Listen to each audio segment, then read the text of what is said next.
The Vrethian captain had seen a lot of human ships before. They were always small, always slow, always careful. So when his sensors showed a single Earth vessel entering the engagement zone without slowing down, without hailing, and without any kind of defensive spread, he laughed. His crew laughed too. One of his gunners even made a bet. Nobody collected on that bet. The Sovereign will dropped out of faster-than-light travel at point-blank range. Not near the fight. Inside it. The ship came out of the jump between two Vrethian cruisers, so close that the hull wash rocked both of them sideways before a single weapon fired. It was not a normal tactic. It was not even a legal tactic under Accord rules of engagement. It was the kind of move that a ship's computer would flag as a fatal error and refuse to execute. The Sovereign will did not have that restriction anymore. Chief Engineer Dora Reyes had removed it 4 years ago during a routine maintenance cycle and replaced it with a single line of code that said, "Trust the captain." The captain was Raid Solano. He was 51 years old, had no interest in diplomacy, and had spent the last 2 hours listening to 4,200 colonists send distress signals, while the nearest Accord patrol fleet said they were 47 minutes out. Raid had done the math. The colony ship Calder's Hope would lose life support in 9 minutes. He had not asked permission from the 2 Accord observer ships trailing him. He had not explained his plan. He had simply said, "Helm, come to heading 047, engineering full cores and cut the channel." Now the Sovereign will was inside the Vrethian formation, and it was angry. The first cruiser died in 11 seconds. Not from a single shot but from 4, each hitting a different power relay in a sequence that the Sovereign Will's targeting system had calculated would cause a chain collapse through the entire engine grid. The Vrethians did not know human ships could calculate that. According to official Accord records, human targeting software was basic, functional but unimpressive. The targeting software had not been basic for a long time. Dora had replaced it too. The second cruiser tried to run. It got 800 kilometers before a rail slug caught it in the lower drive section. The shot had been fired before the first cruiser was even finished burning, which meant Raid had committed to both kills before confirming the first one. The Vrethian captain, watching from a different ship, recognized that kind of thinking. It was the thinking of someone who did not doubt. 3 more Vrethian ships broke and fled. They had signed on to raid a colony transport, not fight something like this. The Calder's Hope was still venting atmosphere from 2 hull breaches, but her people were alive. Raid brought the Sovereign Will alongside and held position while his medical teams crossed over. He watched the damage reports scroll across his screen, made a note that the forward shield array had taken a hit it should not have taken, and told Dora to look at it when she had time. The 2 Accord observer ships arrived 8 minutes later. Counselor said of the Forvani, a species that resembled something between a squid and a cloud, opened a channel without greeting. "You violated decommission protocol," Set said. "You carried illegal weapons. You entered an engagement zone without Accord authorization." Raid looked at the Calder's Hope on his secondary screen. Kids were visible through the viewport. Small ones pressing their hands to the glass. "Yes," he said. "You have nothing else to say." Raid thought about it for a moment. "I could say I would do it again, but you probably already know that." Set closed the channel. The Sovereign Will sat in the dark between the burning wrecks and the rescued ship, and for a few minutes everything was quiet. Dora came onto the bridge and looked at the damage report. "Forward shield array is going to need a week," she said. "We will have time," Raid told her. She looked at him. "You think they are going to give us time? Raid, we just showed them what this ship can do. They are going to want it gone." He did not argue. He had known this was coming the moment he changed course. He had chosen to know it and done it anyway. There were 4,200 reasons in the ship docked beside him, and he thought that was enough. What he did not know, not yet, was that the Accord's intelligence service had already begun pulling every file they had ever kept on the sovereign will. And what they were finding was making some very old and very powerful beings very afraid. The ship was not what they thought it was. It had never been what they thought it was. And now they knew it. The Asari were known in the Accord as the most careful species alive. They did not make decisions quickly. They did not speak unless they were certain. Their intelligence chief, a narrow, silver-skinned being named Marin Sol, had served in his position for 80 years and had never once filed a report he later had to correct. When his analysts placed the full compiled history of the sovereign will on his desk, he read it without moving for 3 hours. Then he walked to the high tribunal himself, which he had never done before, and asked to speak. The tribunal had been built to handle large conflicts. It had marble walls 12 stories tall and seating for hundreds of delegates. On the day of Raid Solano's hearing, only 9 seats were occupied at the judgment bench, and the room felt both enormous and suffocating at the same time. Raid stood in the center without a legal advocate. Ambassador Petra Vance had offered him one. He had declined.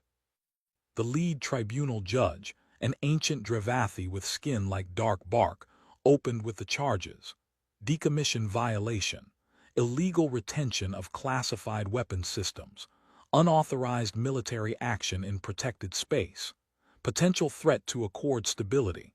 Each charge was read in a flat voice that made them sound like measurements rather than accusations. Raid listened and said nothing until the judge finished. Then he asked if he could show them something. They allowed it, mainly because nothing in the protocol said he could not. He pulled up a single file on the tribunal display. It was a timeline. On the left side was the moment the Calder's Hope sent its first distress signal. On the right side was the point at which the ship's life support would have failed. In the middle was a thin red line marking when the nearest authorized Accord patrol would have arrived. The red line was well past the right edge. "I am not saying your laws are wrong," Raid told them. "I am saying that on that day in that place, your laws had already decided those people were going to die. I decided differently." The room was quiet. Marin Sol then asked permission to present what his office had found. The tribunal granted it because Sol had never asked for anything before and they were curious. What followed was uncomfortable for everyone except Raid, who already knew all of it. Over 60 years of service, the Sovereign will had been inspected by Accord teams 14 times. Each time the inspectors had filed clean reports. The ship met all requirements: weapons within legal limits, targeting systems standard grade, hull plating regulation material. Every single report was wrong. Not because the inspectors had been bribed or threatened. Because the crew of the Sovereign will had, over 6 decades and through 3 commanding officers, become extraordinarily good at showing inspectors what they needed to see while keeping everything else somewhere the inspectors never thought to look. The hull was not standard plating. It was a layered ceramic carbon compound that human engineers had developed quietly over 20 years of materials research and installed piece by piece during scheduled maintenance windows. The weapons were not regulation. Several of them existed only in classified Earth-Navy files under names that had never been submitted to the Accord for approval. The targeting system was not basic. It had been custom-built by a team at the University of Brasilia, whose work was published in journals the Accord never read because no one had told them to. Sol set down his final page and looked at the tribunal. "We have inspected this vessel for 40 years, he said. "We were shown what they wanted us to see." One of the Forvani delegates made a sound that translated roughly as disbelief mixed with something close to respect. The vote came 2 days later. 5 species voted to scrap the Sovereign will immediately. 4 abstained. It came to Councillor Set. He sat for a long time with his many arms folded close to his body, which was how his species showed that they were thinking through something they found genuinely difficult. Then he voted. Impound, not destroy. His written statement, filed for the record, was 12 pages long. The sentence everyone remembered was near the end. A weapon that saves lives when laws cannot is not a threat to civilization. It is a question civilization needs to answer. The ship was locked down at Hellion Prime Station. Raid was confined to quarters. Dora and most of the crew were scattered across desk assignments on different stations. The Sovereign will sat in a sealed berth, watched by Accord security on all sides. Its lights were off. Its cores were cold. It looked like a ship that had finally run out of chances. But Argent was still running. The ship's AI had been running since the day it was installed, and no one had ever thought to shut it down because no one at the Accord knew it existed. It was not listed in any inspection report. Argent watched and logged and waited, the way it always had. And in the maintenance records it was quietly building. It was nodding something that its captain would want to know. Someone was trying to kill his ship. The sabotage was elegant in the way that only very old minds can make something elegant. It did not look like sabotage. It looked like paperwork. First came the fuel conduit rupture. A small one, quickly contained, filed under routine maintenance irregularity. Then came the structural inspection. A team of Accord-certified engineers spent 3 days on the Sovereign Will's hull and submitted a 40-page report concluding that the ship had developed critical stress fractures in its midsection and represented a station safety risk. Their recommendation was immediate demolition before the fractures worsened. The report was detailed. It was professionally written. It was also completely false. Dora Reyes found this out not by reading the report but by looking at when it was written. She was good with timestamps. She had spent years hiding things inside maintenance logs, and that meant she knew exactly how those logs behaved. The fracture data in the report referenced sensor readings taken at a specific time, but the maintenance log for that time showed the sensors had been offline for calibration. The readings could not exist. She was 16 hours from being transferred off-station when she found this. She spent 8 of those hours going back through every maintenance record she could access. The picture that assembled itself was quiet and thorough, and had clearly been built by someone who understood how institutions destroyed things without leaving fingerprints.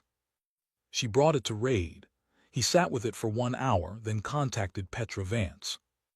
Petra was the kind of diplomat who had learned to read a room so well that she could sometimes read the room before she walked into it. She looked at what Dora had found, made 3 calls that she did not explain, and then went to find Marin Sull. Sull already had his own concerns. His intelligence reports had been returning fragments for months, pieces of a pattern that his analysts kept flagging, and then losing when they tried to trace it further. An informal block inside the Accord called the Continuance. Elder species officials, most of them very senior, most of them in positions where they touched information before it reached public decision-makers.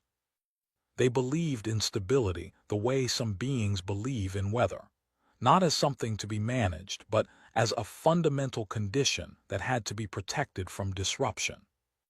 Humanity, in their view, was disruption. Not because humans were violent. The Continuance did not fear human aggression. They feared human acceleration. Humans had gone from their first faster-than-light drive to a multi-system civilization in 60 years, a pace that made every established species look glacial by comparison. And now there was a human warship that had just revealed capabilities that no one in the Accord had known existed. The Continuance did not want the Sovereign Will impounded. Impounded meant it still existed. Impounded meant the question of what else humanity was hiding stayed open.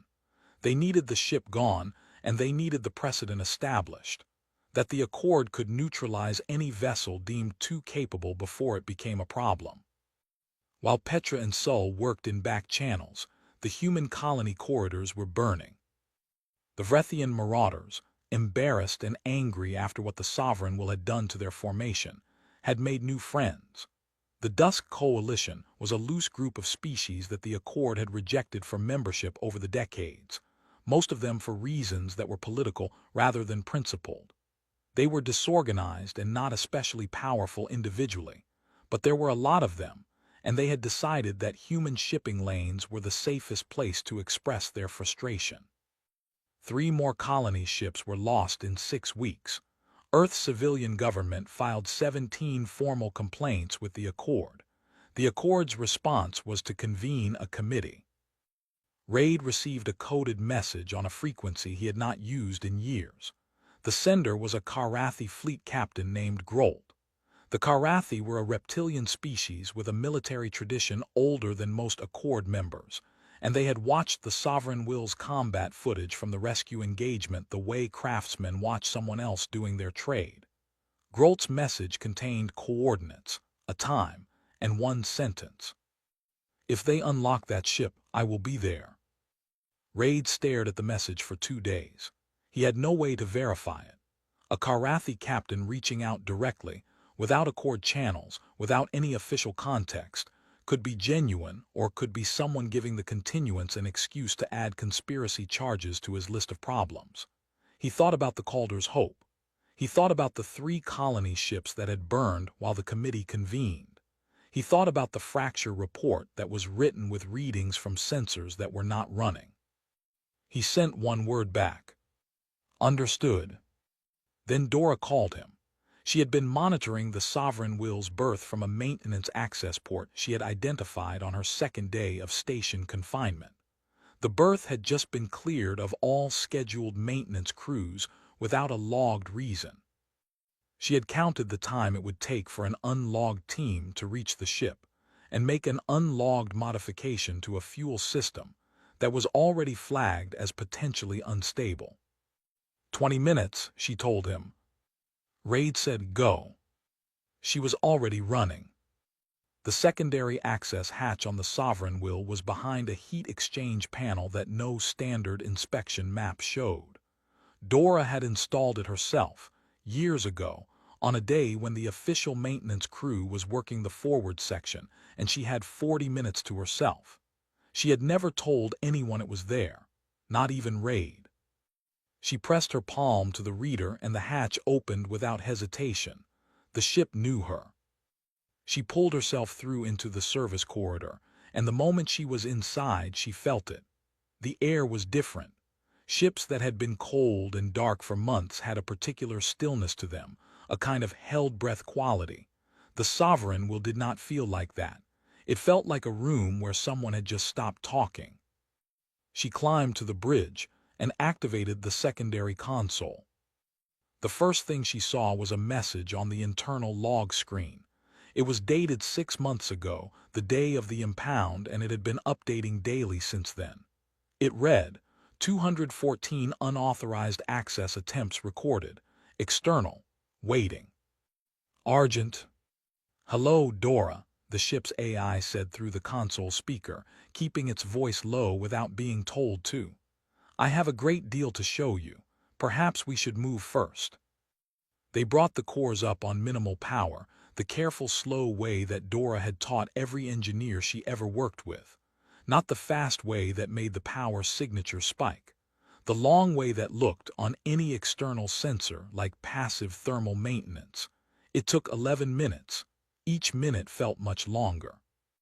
The dock authority alert came when they were 800 kilometers clear and climbing fast. By then the cores were warm enough to push hard, and Dora pushed them. 2 Accord security cutters gave chase and stayed on them for 6 minutes before the gap became too large to close. The Sovereign Will did not fire on them. It simply left them behind. Raid was off station 3 hours later in a shuttle piloted by someone he had never met. A young Karathi who said nothing, except the coordinates, and flew with the focused quiet of someone who had been briefed very specifically. They rendezvoused with the Sovereign Will at the edge of the system. When Raid walked onto his bridge, the crew that Dora had assembled, 7 people, the ones who had never fully left the station, stood and did not say anything. He sat down and did not say anything either for a moment. Then he looked at the tactical screen and saw what was happening at Ferris Station. 6 Dusk Coalition warships had pinned down a small Earth Navy patrol group in the colony's outer defense ring. Ferris Station held 90,000 people. The patrol group was holding, but not for long. Grolt was already there. 2 Karathi frigates sitting at the edge of sensor range, waiting. When the Sovereign Will appeared on his screen, he opened a channel and looked at Raid for a moment without speaking. "I have been watching the footage from your last engagement for 6 months," Grolt said finally. "I wanted to see it in person." "Try to keep up," Raid told him. The engagement lasted 40 minutes. What made it different from a standard military action was not the outcome. Warships fought and won battles regularly. What made it different was the method. The Sovereign Will did not fight from range. It fought from inside the enemy formation, constantly moving, never holding a line long enough for concentrated fire to find it. The Dusk Coalition ships were built to fight the way most species fought. Establish position, apply overwhelming firepower, force the enemy to retreat or absorb damage. They had no tactical language for something that refused to stay still. Grolt's frigates handled the flanks with the clean efficiency of a species that had been at war, in one form or another, for 4,000 years. He said very little over the command channel. He did not need to. The Sovereign Will took hits. 2 hull breaches on the port side, third deck. A partial shield failure that lasted 90 seconds, and during which 3 separate shots struck bare hull plating. Dora's ceramic carbon layering absorbed what it could and reported the rest in calm numbers on Raid's screen. When the last Dusk Coalition ship turned and ran, the channel was quiet for a moment. Then Raid read the casualty report. 17 wounded, 1 dead. Ensign Britta Sohm, 24 years old, from Oslo. She had been sealing the hull breach on Deck 3 when the partial shield failed and a second shot hit the same section.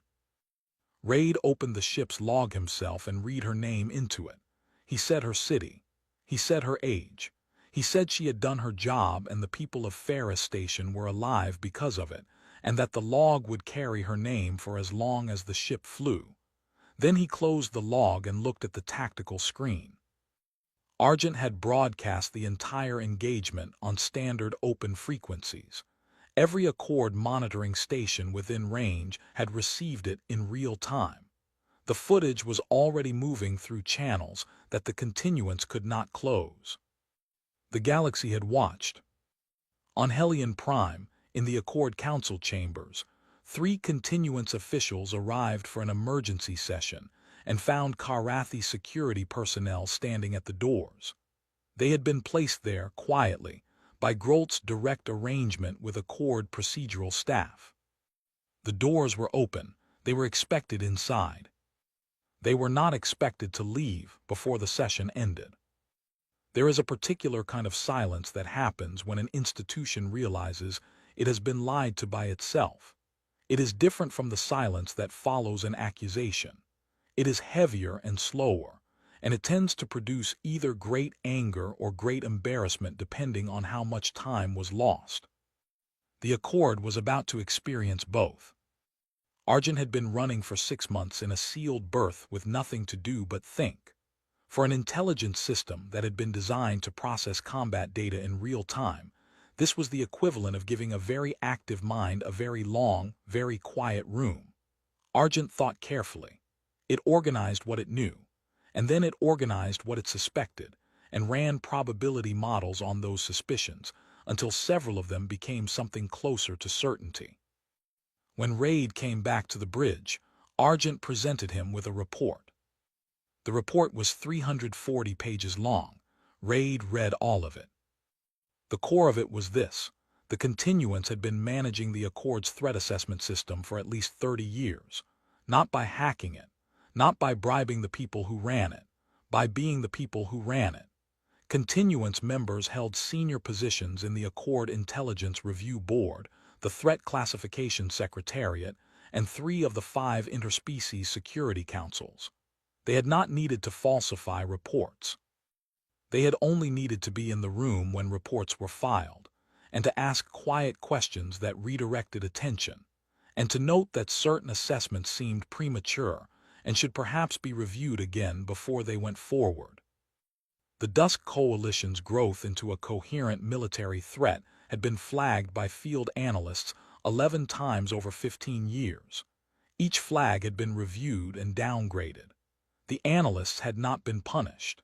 They had simply been reassigned to quieter sectors, where the things they observed were less likely to cause inconvenient paperwork.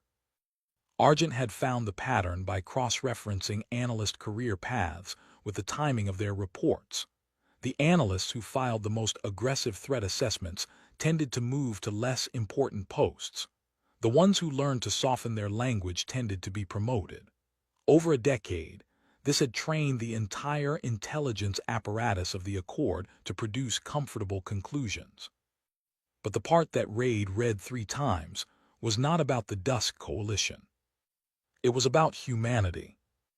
Argent had pulled every record it could access regarding Vrethian and Dusk Coalition activity in human corridor space over the past 20 years.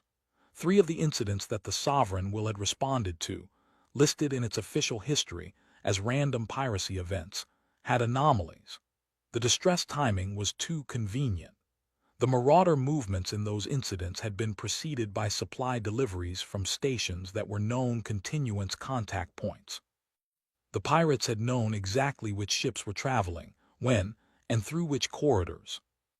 Someone had pointed them at human shipping, not to destroy humanity, to keep it occupied. A species that was constantly losing ships to piracy was a species focused on survival. A species focused on survival was not building new things, not expanding too fast, not becoming the kind of problem the continuance was afraid of. Raid sat with this for a long time.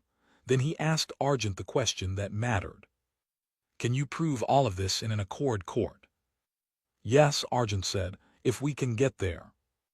Getting there required Petra Vance to do something she had spent her entire career avoiding.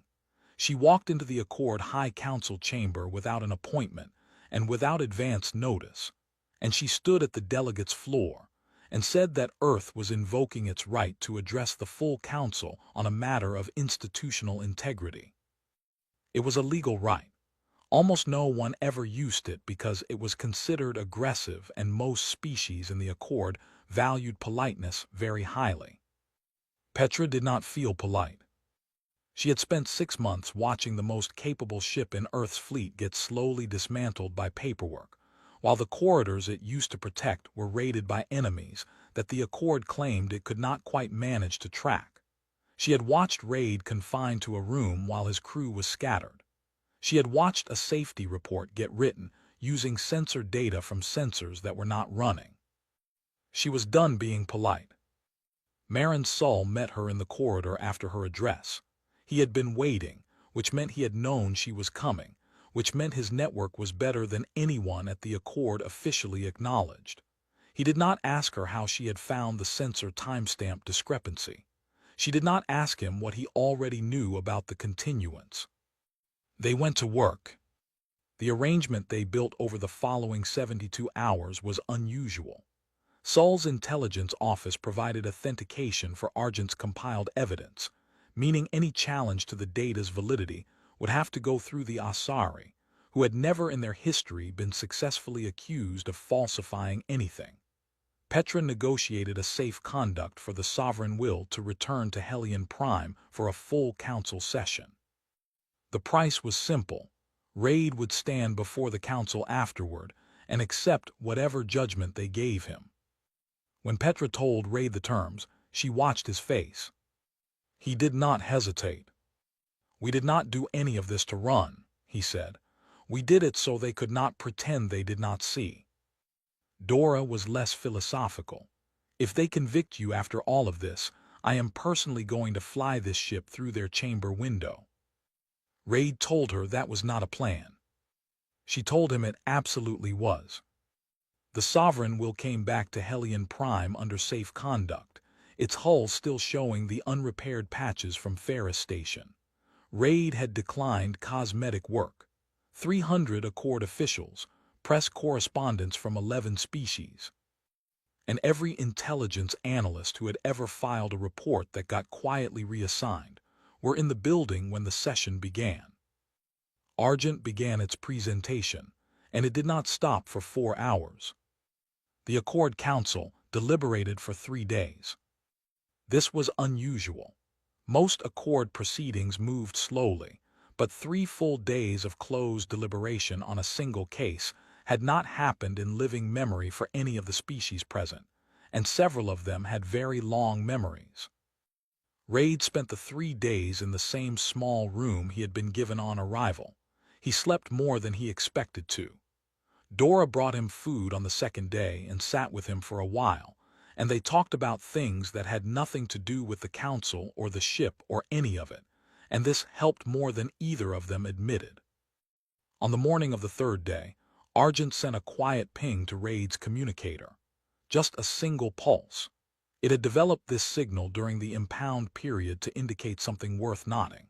When Raid checked the feed, he found that 2 of the continuance officials who had been present at the session had been taken into Accord custody overnight on charges related to evidence tampering and unauthorized manipulation of the Threat Classification Secretariat. 2 others had resigned their posts without statement. The signal that was left, the actual ruin of what the continuance had been, was not dramatic. There was no announcement. There was no moment of formal collapse. There was simply the gradual absence of people who had been very present for a very long time, and the careful reappearance of reports they had suppressed, and the quiet reassignment of analysts who had spent years in unimportant posts learning to write comfortable conclusions.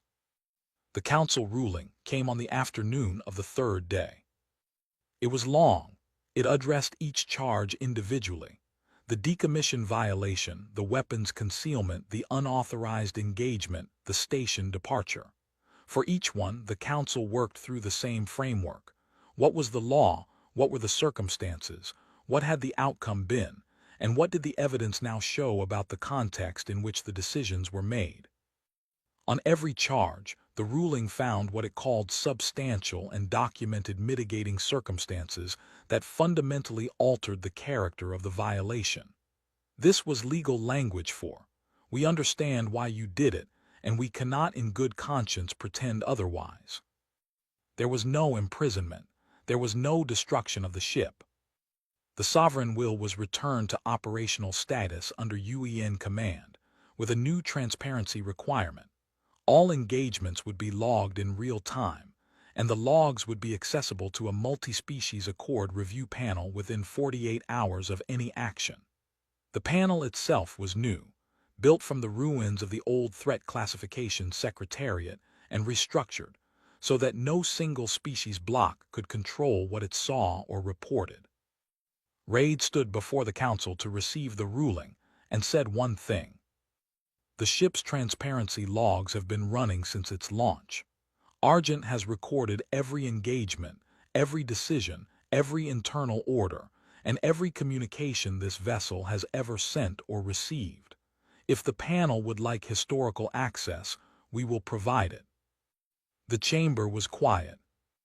Then Counselor Set said, in the flat tone of someone who was only now understanding the depth of something, "You were never hiding from oversight."